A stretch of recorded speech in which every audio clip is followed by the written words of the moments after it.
Daí não vamos fazer um esforço grande de acompanhar para a gente aprender. Muito bonito.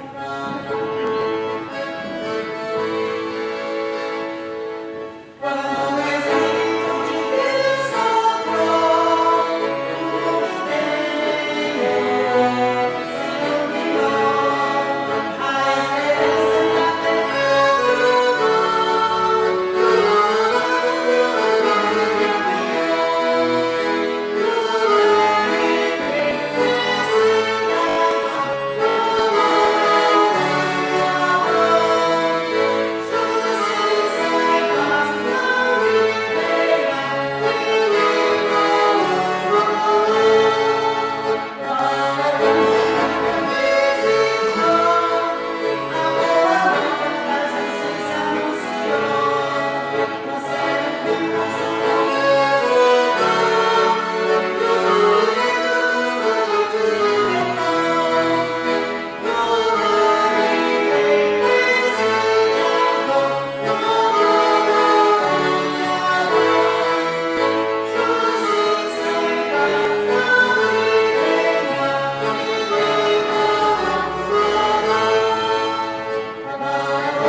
da sua prima.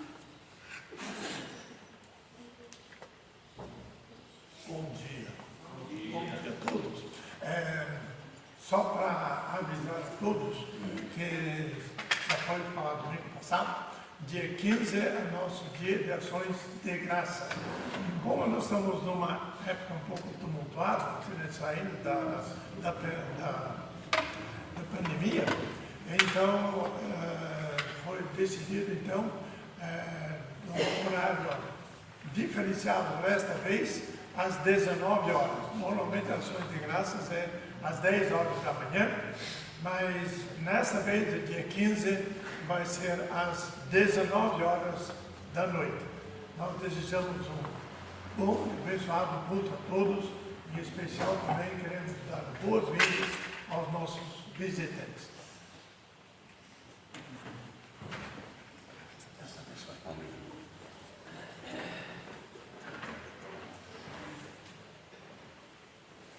Hoje, o dia do Senhor, nós damos boas-vindas a todos os irmãos para o momento do culto, de louvor, adoração, exaltação ao nome do nosso Deus, Senhor e Salvador. Que possamos, assim, alegremente em nossos corações, exaltar a Deus Pai, Filho e Espírito Santo.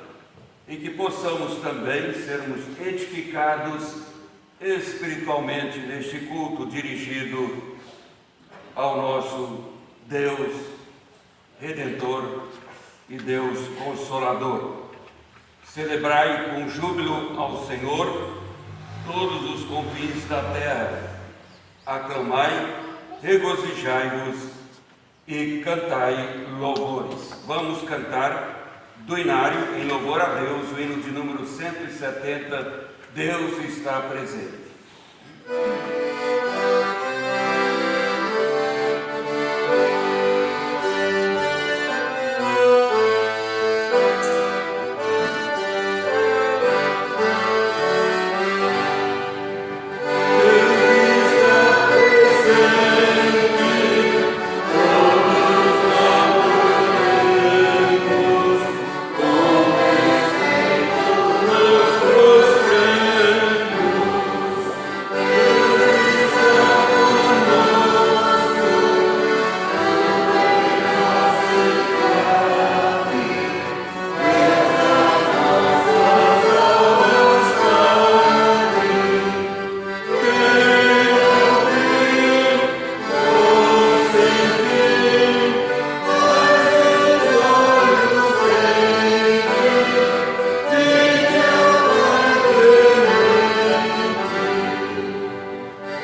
Nosso Deus, ó Pai Celestial, Deus gracioso, Deus bondoso, estamos na Tua presença para ofertar-Te o nosso culto. De fato, devemos a Ti este culto e queremos cumprir este dever tão sublime, este chamado tão solene, que nos leva ao reconhecimento do Teu cuidado especial, as Tuas bênçãos para conosco. Somos-Te agradecidos porque Tu és o nosso Deus. O Teu cuidado se manifesta a cada dia em nossa vida. Agradecemos-Te, ó Pai, por Tua provisão sempre, a maneira como o Senhor sustenta a terra e através da sua produtividade, o Senhor concede o alimento, o pão à mesa dos Teus filhos. Somos-Te agradecidos, ó Senhor, por estas bênçãos. Somos-Te agradecidos porque o Senhor também nos dá a consolação. O Senhor sempre nos reveste da certeza da Tua presença conosco. Pedimos então, estejas nos conduzindo nestes momentos, dando-nos, ó Senhor, a iluminação do Teu Espírito Santo, abençoando a Tua igreja aqui presente e com a presença gloriosa do Teu Espírito Santo, faz com que este culto seja de fato um culto digno de Ti, seja um culto para honrar e glorificar o Teu nome, seja um culto para construir a nossa vida espiritual. Portanto, vem nos conduzir. Coloca em nossos corações na manhã deste dia o desejo sincero de crescer espiritualmente, com o propósito de objetivar a Tua glória, para que a nossa vida seja uma vida em conformidade com a Tua lei, a Tua palavra. Assim pedimos, ó Senhor, a Tua bênção, recebendo o nosso culto e através deste culto fortalecendo o nosso viver, a nossa vida espiritual, pois oramos agradecidos em nome de Jesus. Amém. Podem sentar, irmãos. Vamos ler a palavra de Deus no Salmo 62. No Salmo 62,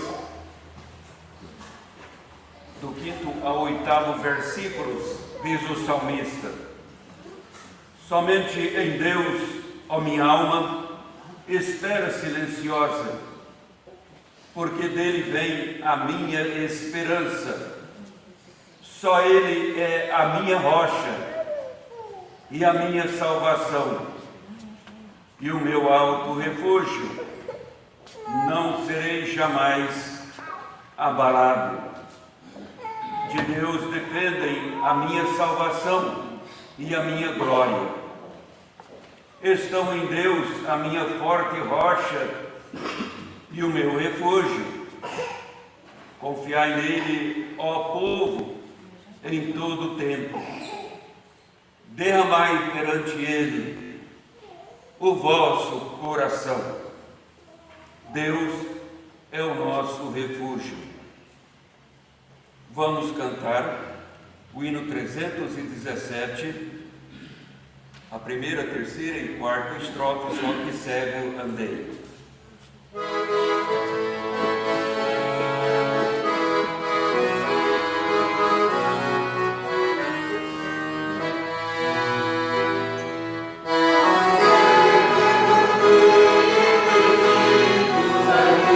Lord.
de oração silenciosa.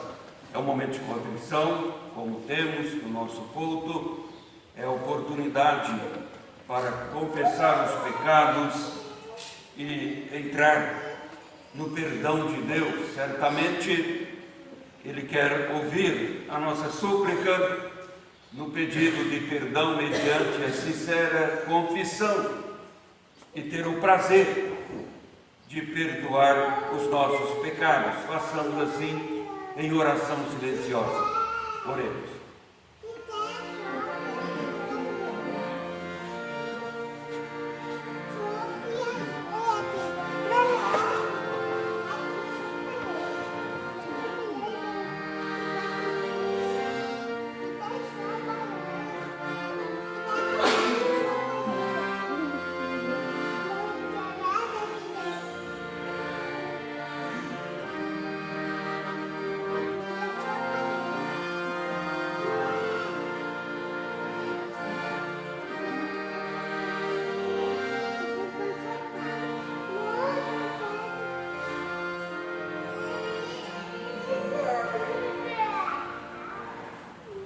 Deus Criador, ó Pai eterno, de fato nós somos indignos, até mesmo de prestar o nosso culto a Ti. Nos colocamos na Tua presença e é de fato ousadia da nossa parte,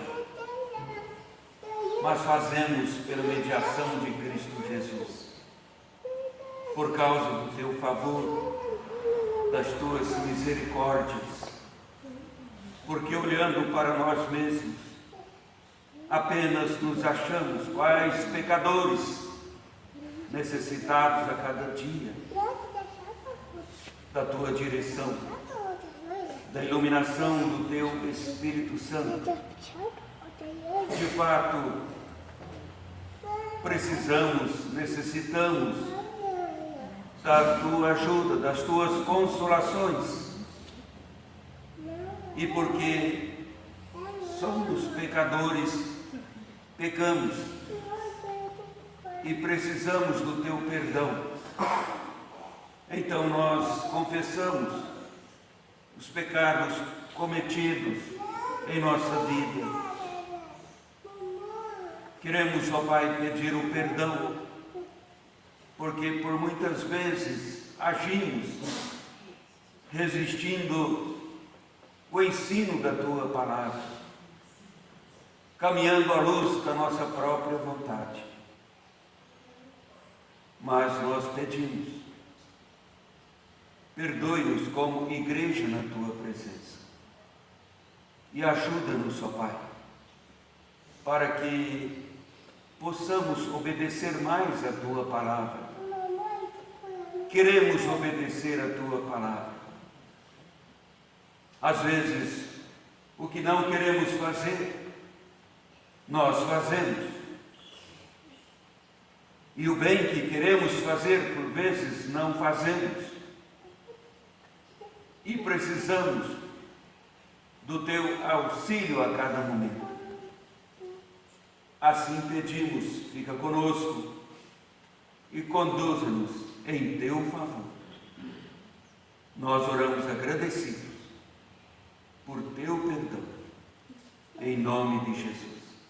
Amém.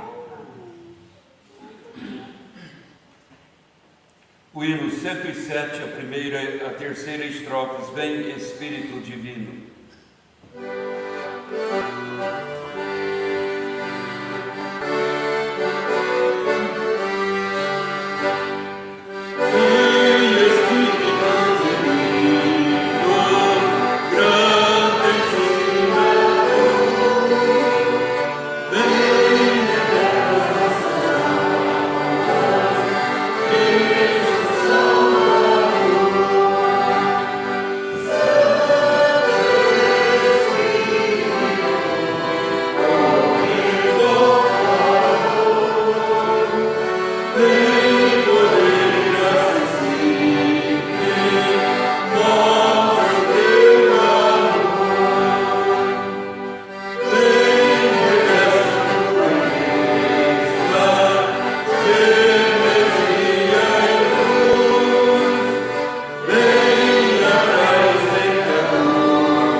crianças podem vir à frente, professor Zuleide tem a palavra.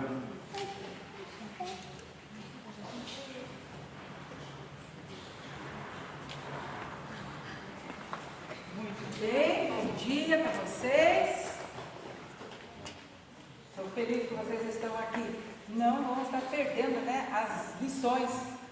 É uma pena quando muitos estão assim, deixando de vir, né? Pega um pedacinho da lição, um pedacinho não chega a conhecer os personagens direitinho da palavra de Deus. Mas nós estamos dando continuidade ainda, estamos estudando ainda sobre o rei Saul e ainda agora já entrando Davi. Lembra da história, né? Muito bem. Agora eu vou fazer uma perguntinha. O que vem na cabeça de vocês se eu digo assim a palavrinha mochila? Uma mochila. Uma mala. O que você imagina? Eu imagino Escola? Na mochila, escola. Né? Uma mala. Viagem. Uma harpa. Um instrumento que eu já mostrei e já ensinei para vocês. O que vocês imaginam? Você não veio? Azar é teu. Azar é teu. Não sabe o que é a harpa. A harpa, a harpa é um instrumento musical. Aqui na igreja ninguém toca harpa. Mas a harpa que o Davi usava era um tipo diferente, assim, era mais curtinho, né? Mas existem orquestras que vocês vão prestar atenção, tem umas harpas enormes assim, né? E é tirada ali a melodia acompanhando a música. Davi era um compositor, ele escrevia a letra dos hinos e até a música ele fazia. E ele cantava e tocava para as suas ovelhas. E é muito bom ficar tocando. Isso acalma o coração da gente também. Então, a harpa simboliza aqui louvor a Deus. Né? Quando você pensa em harpa, é isso, louvor a Deus. Davi era um adorador. Mas se eu pergunto para você, o que vem na tua cabeça quando eu falo em uma flecha? Uma flecha. O que vem na cabeça de você? Minecraft. Minecraft? O que é isso? Não sei o que é isso? Ah, depois você me explica então isso daí, né? Eu estou meio por fora desse negócio aí, sabe? Mas o que é uma flecha? Alguém pega uma flecha? É para louvar a Deus? Guerra, luta. Muito bem. E a nossa lição de hoje nós vamos ver essas duas coisas: a harpa e a flecha. Saul já não reconhecia mais Deus em sua vida. Tudo que ele fazia lá para frente era para ele mesmo. Para se orgulhar. E Davi, tudo que ele fazia era para Deus. E tem uma diferença muito grande quando nós fazemos as coisas para louvar a Deus ou quando nós fazemos as coisas para nós mesmos. E isso não agrada a Deus, então. Nós vamos para a nossa classe e vamos ver, vamos falar um pouco sobre a harpa e vamos falar um pouco sobre a flecha. Tem um canto que a gente cantou várias vezes, não por força nem por, mas pelo meu espírito. Esse meu não é meu, viu? Meu quer dizer de Deus. Onde ficar em pé? Não por força nem por violência, mas pelo meu espírito. Não por força nem por violência, mas pelo meu espírito. Diz o Senhor dos exércitos, diz o Senhor dos exércitos. Não por força nem por violência, mas pelo meu espírito. Poder ser. Vamos ler a palavra de Deus. Na segunda carta de Paulo aos Tessalonicenses, no capítulo 3, o primeiro e o segundo versículos.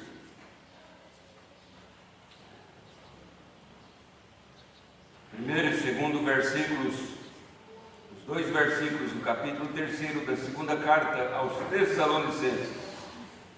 Nós vamos fazer esta leitura em uníssono. Leiam comigo, irmãos, como está aqui projetado. Finalmente, irmãos, orai por nós, para que a palavra do Senhor se propague e seja glorificada, como também está acontecendo entre vós, e para que sejamos livres dos homens perversos e maus, porque a fé não é de todos. Meus irmãos, Paulo estava viajando, e esta era uma viagem planejada. Ele fez uma primeira viagem missionária, e esta é a sua segunda viagem missionária. Geralmente era Barnabé quem cuidava do planejamento das viagens missionárias do apóstolo Paulo, e ele está nesta segunda viagem missionária.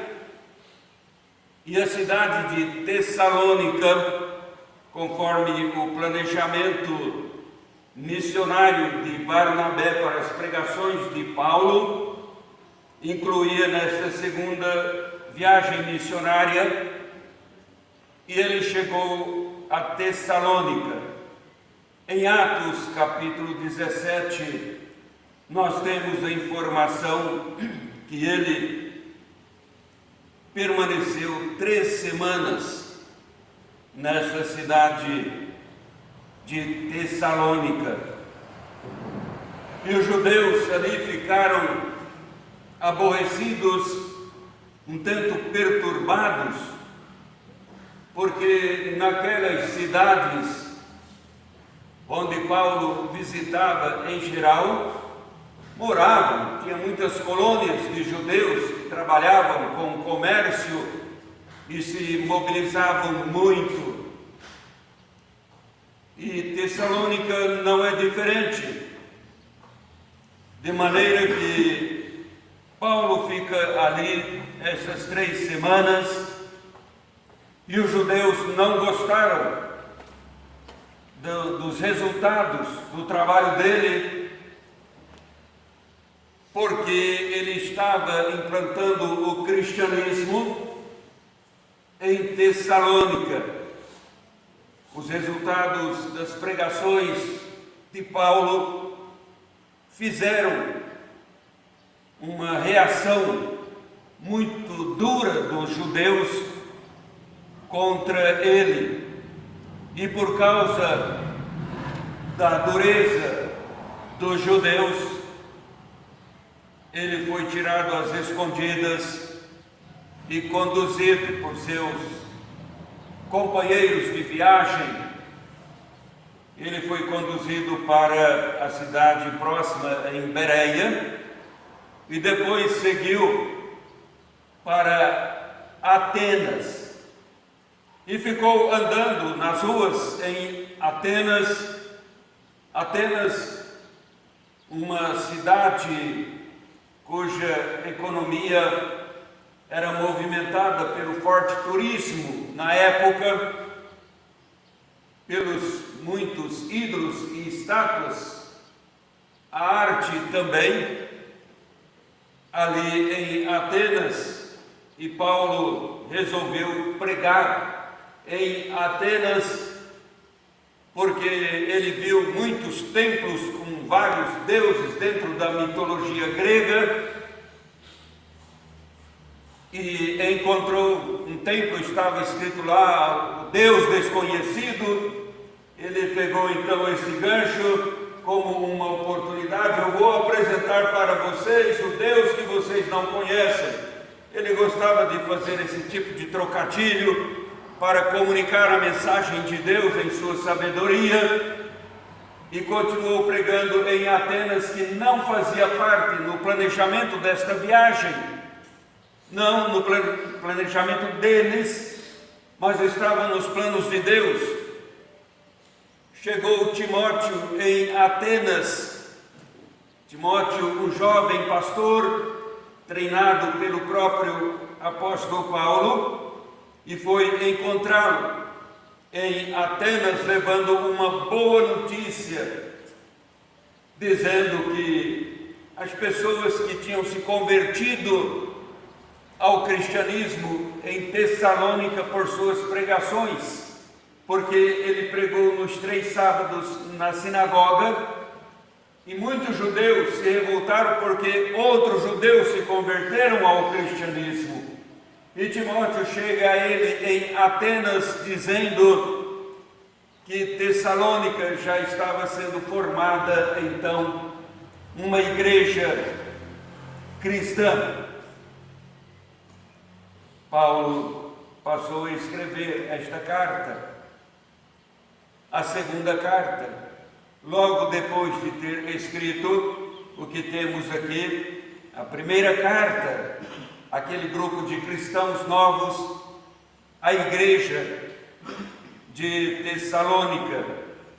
E é interessante, irmãos, porque finalizando a primeira carta que ele escreve aos Tessalonicenses, aqueles cristãos novos, já indo para a conclusão aqui da carta, a primeira, ele diz: orai por nós. Ele pede as orações dos cristãos de Tessalônica. E na conclusão da segunda carta, o texto que fizemos, ele diz: finalmente, irmãos, está concluindo a carta, e diz: orai por nós. Ele continua pedindo as orações a seu favor, pede as orações,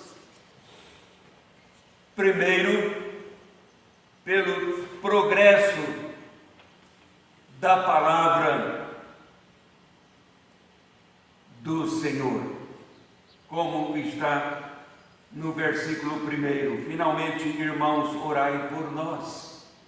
E diz a finalidade: para que a palavra do Senhor se propague e seja glorificada, como também está acontecendo entre vós, os tessalonicenses, que estavam aprendendo de Cristo Jesus e aprendendo a ser uma igreja cuja característica seria orações a Deus.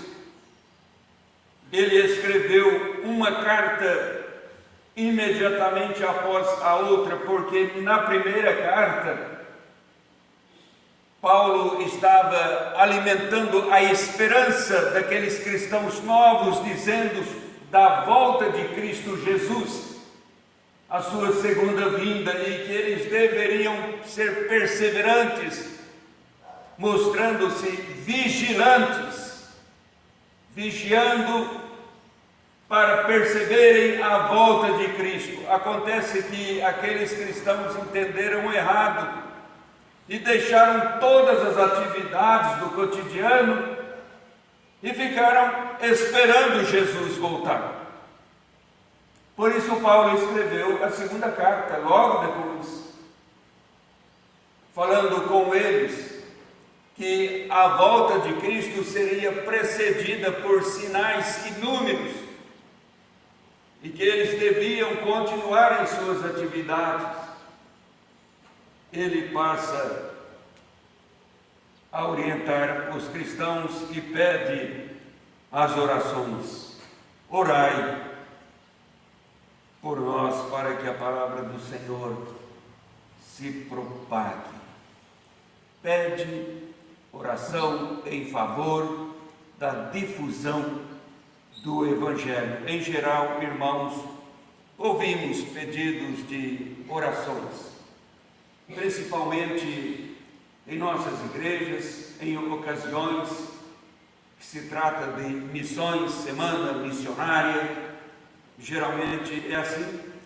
Pedimos orações a favor dos pregadores, missionários próximos, missionários em países distantes, mas Paulo está pedindo as orações a seu favor no final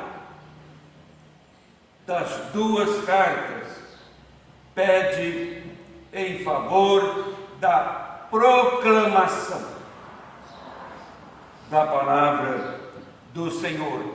Uma época em que os meios de comunicações eram difíceis demais, até mesmo a locomoção de pessoas de um para outro lugar, de uma cidade para outra, os muitos assaltantes, e ele está pedindo orações para que a palavra pudesse ter acesso às pessoas em regiões diferentes. No seu pedido de orações, o apóstolo faz uma separação aqui entre o pregador e a palavra pregada. Ele trata a palavra do Senhor como uma palavra que tem vida própria. É interessante notar como Paulo quer da igreja tal percepção quanto à propagação da palavra de Deus, mas para ele, e ele vai deixando uma conotação clara nos termos empregados nas suas cartas. Esta palavra do Senhor é independente daquele que prega esta palavra. É uma palavra com vida própria. Os pregadores, os apóstolos, tinham-se essa ideia, faziam esta consideração da distinção entre a palavra pregada e o portador da palavra, o que prega a palavra. Em Atos dos Apóstolos, Lucas ensina esta verdade. No 6º capítulo de Atos dos Apóstolos, ele diz: crescia a palavra de Deus. Aí ele fala: e em Jerusalém se multiplicava o número dos discípulos, também muitíssimos sacerdotes obedeciam à fé. Mas ele diz: e crescia a palavra de Deus. Parece que Lucas está fazendo aqui uma separação entre a palavra de Deus, o pregador da palavra de Deus, o ouvinte da palavra de Deus, aquele que se convertia sob o poder eficaz do Evangelho de Cristo. Então ele faz essa distinção: crescia, ele não diz a igreja, crescia a palavra de Deus. E no capítulo 12 de Atos, também Lucas, escrevendo, ele fala sobre a morte do apóstolo Tiago. Quando Tiago foi preso por Herodes, e lá então Lucas diz que Herodes o passou ao fio da espada, matou, agradou os judeus que não gostavam de Tiago. E então, quando Herodes, para dar mais segurança à sua posição política na província, sob o seu governo, achou por bem continuar prendendo os outros apóstolos para ter um alcance político maior. Em geral, as pessoas não se importam com a vida quando o poder fica acenando e aguçando seus interesses próprios. E continuou prendendo. Prendeu até mesmo o apóstolo Pedro, com o propósito de matá-lo e agradar o povo. Mas com as orações da igreja, Pedro ficou livre desta ocasião da espada de Herodes. E Lucas diz assim: entretanto, neste contexto, nesse cenário, ele diz: entretanto, a palavra do Senhor crescia e se multiplicava. Então, irmãos, a palavra do Senhor é independente. E a palavra continuava, conforme os registros de Lucas em Atos. Ela continuava prosperando.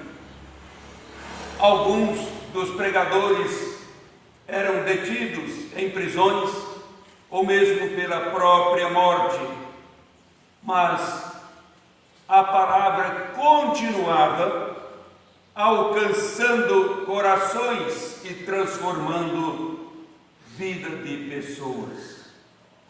A palavra é assim. Ela precisa ser de fato conhecida como ela é.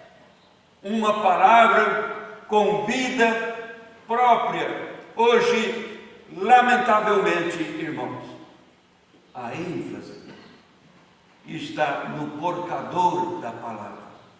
A ênfase está no pregador e não na palavra, o que é inteiramente prejudicial ao cristianismo. O pregador não salva, ele só entrega a palavra. E faz muito bem se fizer certo. A palavra sendo entregada tal como ela é. Agora, o Evangelho, então, é diferente do pregador que não pode salvar, mas deve entregar a palavra. E é o Evangelho que é poderoso para a salvação de todo aquele que crê. O próprio apóstolo Paulo fala sobre isto. É o poder de Deus. A palavra tem vida própria. É o poder de Deus para salvar o que crê. Mas ainda, irmãos, a palavra de Deus é a palavra que seguiu, é a palavra que continua seguindo sempre em frente. No Antigo Testamento nós temos, em linguagem figurada, a palavra de Deus como que correndo. O salmista escreve assim: Ele, isto é, Deus, Ele envia as suas ordens à terra, e a sua palavra, diz o salmista, corre velozmente. Não depende dos projetos humanos. Deus ordena e a sua palavra prossegue alcançando pessoas. A palavra de Deus não fica detida com quaisquer pregadores, de forma alguma. Paulo, quando estava preso, escrevendo a Timóteo, ele disse: eu estou algemado, mas a palavra do Senhor não está algemada. Por isso, ele pedia as orações àqueles novos cristãos de Tessalônica a favor da proclamação da palavra viva.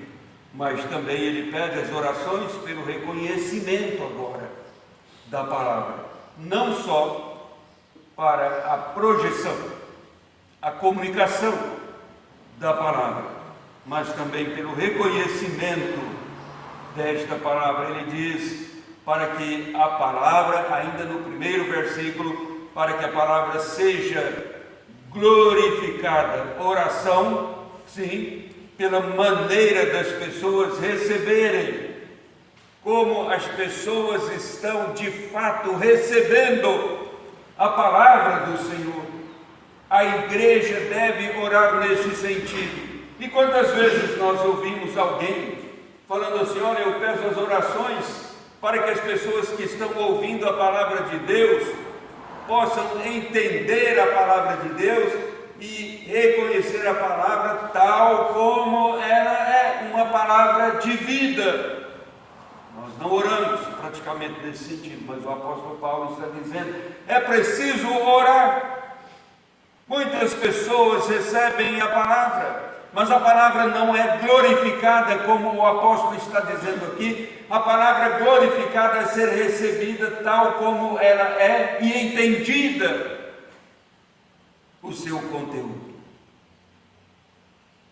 Isto é glorificar a palavra, como o ouvinte vai entender e como o ouvinte vai honrar esta palavra. Em Atos capítulo 13, gentios ouvindo isto, diz Lucas, isto é o Evangelho. Então podemos dizer os gentios, como escreveu Lucas, ouvindo o Evangelho, a palavra do Senhor, regozijavam-se e glorificavam a palavra do Senhor, e creram todos os que haviam sido destinados para a vida eterna. Creram porque ouviram porque a palavra foi pregada, e ouviram quer dizer, eles glorificaram a palavra do Senhor, porque para crer precisa entender. Para entender, precisa da iluminação do Espírito Santo. Por isso se diz, a Bíblia é o único livro que uma pessoa pode ler, e o autor está sempre presente para explicar, porque o seu autor é o Espírito Santo. Tem muitos escritores na Bíblia, os evangelistas, os apóstolos, escreveram, como temos aqui no cânon sagrado, mas o autor é um só, o Espírito Santo, que está presente para dar entendimento. Ele ilumina, porque ele mesmo inspirou a sua palavra. Os filipenses também, a eles o apóstolo Paulo fez uma exortação para glorificar a palavra de Deus com a perseverança no ensino desta palavra, dizendo: preservando a palavra da vida, para que no dia de Cristo eu me glorie de que não corri em vão, nem me esforcei inutilmente. É a persistência, a perseverança em crescer, não só ouvindo, mas crescer na compreensão, elucidando, entendendo a palavra de vida, a palavra do Senhor. Finalmente, o apóstolo pede as orações também para vencer os obstáculos que impedem o avanço da palavra do Senhor. Ora, irmãos, se ele está pedindo as orações em favor da proclamação da palavra do Senhor, em favor da compreensão, do entendimento da palavra do Senhor, agora ele pede as orações para vencer os obstáculos que impedem o avanço da palavra do Senhor. No segundo versículo nós lemos: e para que sejamos livres dos homens perversos e maus, porque a fé não é de todos, livres dos perversos e dos maus. Paulo tinha consciência da sua tarefa missionária, mas ele também tinha consciência dos obstáculos à sua frente, e a igreja deveria ajudá-lo como? Com orações. É isto que Paulo está pedindo, somente isto, com orações. Nada pode, irmãos, ser mais importante para o desenvolvimento missionário a pregação da palavra de Deus. Nada pode ser mais importante para missões do que as orações da igreja. As ofertas que sustentam os missionários são importantes. Os estudos para os missionários, as provisões de toda ordem para os missionários são necessárias e importantes, mas nada pode ser tão importante do que as orações da igreja em favor da missão. Mesmo pedido o apóstolo Paulo fez também à igreja de Roma, quando escreveu dizendo: lutei juntamente comigo nas orações a Deus a meu favor, para que eu me veja livre dos rebeldes que vivem na Judeia. Uma referência aos judeus incrédulos também na Judeia, que queriam impedir o avanço missionário na proclamação do Evangelho. Então, meus irmãos, vamos levar essas considerações conosco hoje, que falam sobre a importância da oração na vida da igreja, porque para o apóstolo a oração promove o progresso da palavra do Senhor. A oração conduz o que crê a honrar a palavra do Senhor. A oração vence os obstáculos para a proclamação da palavra do Senhor. Será que a igreja não precisa, irmãos, refletir um pouco mais sobre isto? Olhamos para o mundo ao nosso redor. O sistema que avança é um sistema que quer inibir, quando não destruir, impedir a proclamação do Evangelho de Cristo. Alguns até falando num sistema de desconstrução, isto é, de tudo que foi construído com a fé cristã. Será que não precisamos, como igreja, intensificar mais as nossas orações, para que o Evangelho possa alcançar corações, transformando vidas, para caminharmos, vivermos em paz, tendo prosperidade na igreja, na sociedade, em nosso país, em nossa nação. Que Deus nos abençoe. Amém.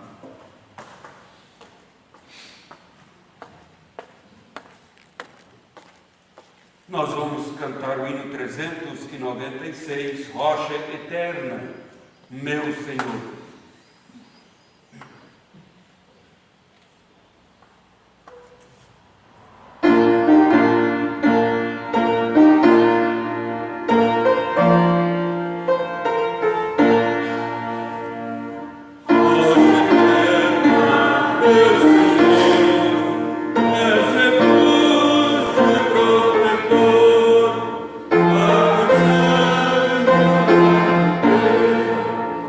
Oh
ofertas. Sim.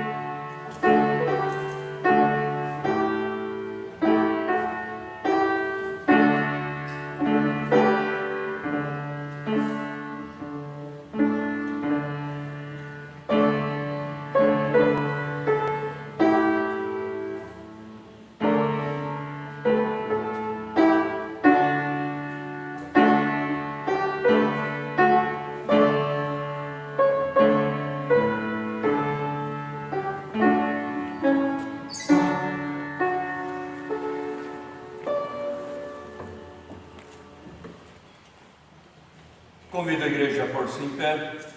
Nós vamos orar.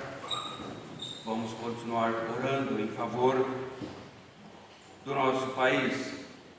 Depois impetrarei a bênção e encerraremos o culto com a amém tríplice. Vamos orar. Pai celestial, Deus eterno, chegamos no final do culto dirigido tão somente a Ti. Tu és o Deus único, o Deus poderoso, o Deus Criador, o Deus nosso Salvador. Graças te rendemos porque no dia do Senhor aqui nos reunimos para apresentar-te o nosso louvor e fizemos isto agora. Estamos com os corações agradecidos porque o Senhor nos acolheu e recebeu a nossa adoração, uma forma de gratidão. Temos esta certeza, não porque sentimos ser assim, mas porque a Tua palavra nos fala que é assim. Então, em adoração final, expressamos-te a nossa gratidão por teres visitado os nossos corações, estando conosco, presente no culto dirigido a Ti. Pedimos ao Pai, continues em nosso viver, dirigindo o rumo do nosso viver, conduzindo os nossos passos, dando-nos, ó Senhor, a segurança necessária. Então oramos também em favor das famílias do Teu povo, as famílias relacionadas à Tua igreja. Alcance, ó Pai, cada lar, especialmente, ó Deus, aquele lar ainda indiferente para com o Senhor, aquele lar distante, mas que tem ouvido a Tua palavra.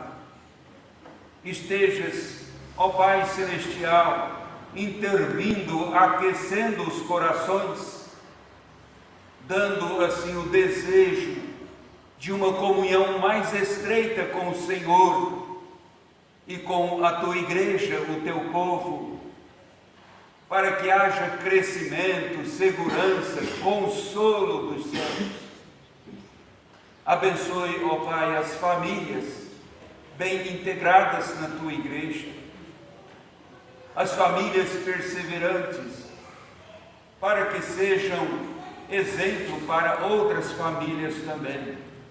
Estejas fortalecendo então estas famílias, abençoando, prosperando, sustentando com a Tua presença e o Teu poder.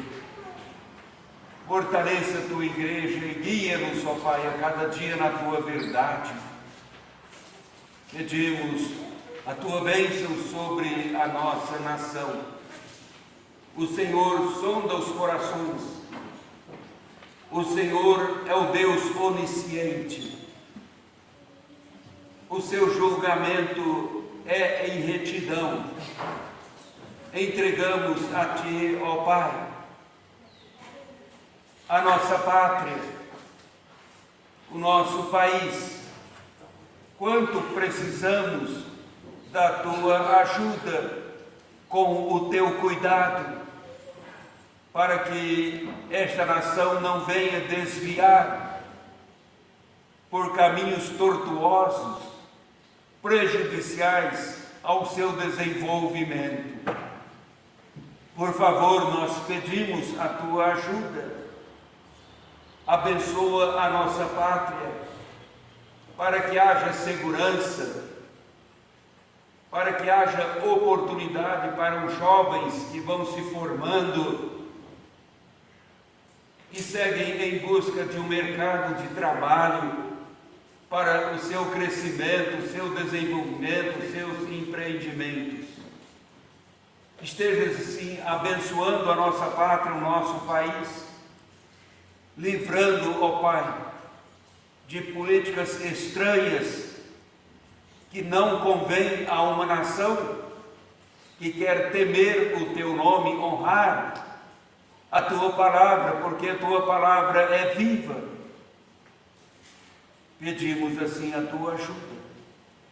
Estejas conosco hoje, estejas conosco sempre, dando-nos a tua bênção. E nós oramos agradecidos em nome de Jesus. E agora, irmãos, paz seja com todos, e o amor com fé da parte de Deus Pai e do Senhor Jesus Cristo. A graça seja com todos que amam sinceramente o nosso Senhor e Salvador